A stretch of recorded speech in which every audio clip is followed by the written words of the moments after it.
भारत 15 अगस्त 1947 को आज़ाद हुआ। आज़ादी के बाद भारत के पहले प्रधानमंत्री बने पंडित जवाहरलाल नेहरू। आज़ादी की लड़ाई के दौरान जवाहरलाल नेहरू को कई बार जेल जाना पड़ा। उन्होंने अपने जेल के अनुभवों को अपनी आत्मकथा में लिखा। प्रस्तुत पाठ 15 मेरे साथी उनकी ही आत्मकथा का एक अंश है। मेरे साथी पाठ पंडित जवाहरलाल नेहरू की आत्मकथा का एक अंश है, जिसमें उन्होंने अपने जेल में बिताए गए दिनों में वहाँ साथ में रहने वाले जीव जंतुओं का वर्णन किया है।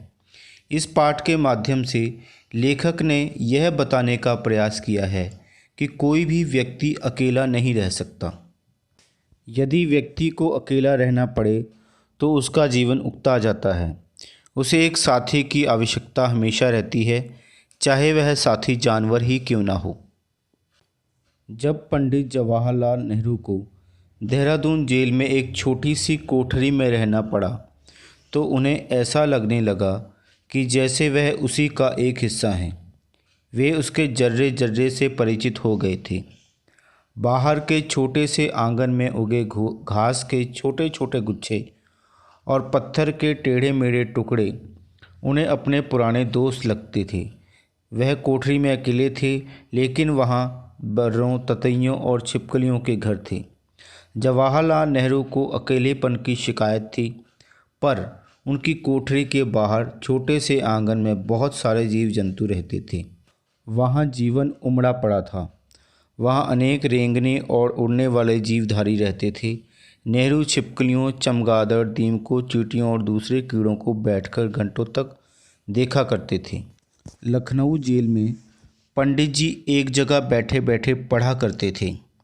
एक गिलहरी उनके पैर पर चढ़कर उनके घुटने पर बैठ जाती, फिर चारों तरफ देखा करती। वह फिर उनकी आँखों की ओर देखती। तब वह समझती कि वह कोई पेड़ नहीं है जो उसने समझा था। एक क्षण के लिए वह सहम जाती, फिर दुबककर वहाँ से खिसक जाती। कभी कभी गिलहरियों के बच्चे पेड़ से नीचे गिर पड़ते।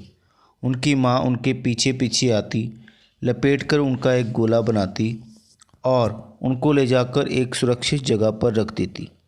कभी कभी बच्चे खो जाते तो नेहरू और उनके साथी उनकी संभाल करते। देहरादून जेल में मैना की जोड़ी ने उनकी कोठरी के ऊपर ही अपना घोंसला बनाया था।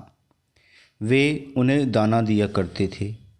वह पालतू हो गई थी और जब कभी उनके सुबह या शाम के खाने में देरी हो जाती तो वे उनके नज़दीक आकर बैठ जाती और ज़ोर ज़ोर से ची ची करके खाना मांगा करती। बरेली जेल में बंदरों की बहुत आबादी थी। बिच्छू उनकी कोठरी में आया जाया करते थे, पर उन्होंने कभी भी उनको नहीं काटा। एक जेल के अफसर तबादला होने पर अपनी कुतिया जेल में ही छोड़ गए। बेचारी बेघर होकर इधर उधर घूमा करती। नेहरू जी ने उसके और उसके बच्चों की देखभाल की। कैदियों को, खासकर लंबी सज़ा पाने वाले कैदियों की भावनाओं को जेल में भोजन नहीं मिलता, अर्थात उनकी भावनाएं तृप्त नहीं होती, तो इसके लिए वह जानवरों को पाल पोस कर ही अपनी भावनाओं को तृप्त करते हैं।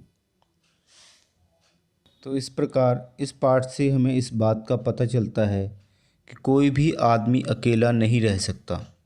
उसे अपनी भावनाओं को तृप्त करने के लिए किसी न किसी साथी की ज़रूरत होती है, चाहे वह जानवर ही क्यों ना हो।